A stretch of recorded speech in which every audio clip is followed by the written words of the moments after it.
ఈయన దగ్గర ఇంకా అది కనిపించట్లేదు కదా, లక్షణాలు ఏం రాలేదు కదా. ఒరిజినల్ రాజకీయ నాయకుల లక్షణం ఏందే అంటున్నా నేను.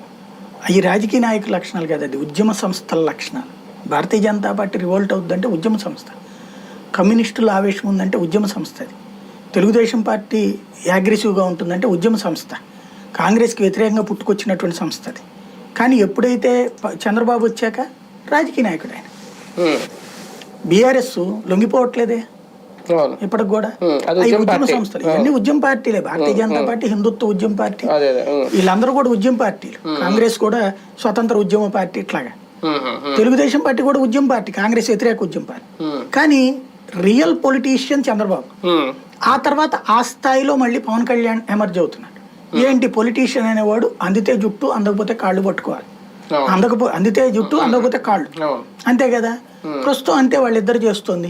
భారతీయ జనతా పార్టీ అందలేదు, దాన్ని జుట్టు పట్టుకోవాలని చూశారు. తర్వాత కుదరదు అనుకున్నప్పుడు కాళ్ళు పట్టుకోవాలని చూస్తున్నారు.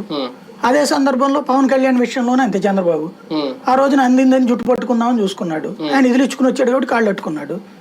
అట్లాగే ఇప్పుడు పవన్ కళ్యాణ్ ఏం చేస్తున్నాడు, తెలుగుదేశం పార్టీతో జుట్టు పట్టుకుందామని చూస్తూ కాళ్ళు పట్టుకుంటున్నాడు, భారతీయ జనతా పార్టీని జుట్టు పట్టుకుని తిప్పుతున్నాడు. కాబట్టి రియల్ పొలిటీషియన్ వీళ్ళిద్దరూ కూడా. బాబు పవన్ అవసరమైతే ఎంతకైనా తగ్గేస్తారు, ఎదుటోళ్ళ భాషలో దిగజారడు. అవసరం లేకపోతే ఎవరినైనా సరే పోరా అంటారు. అంటే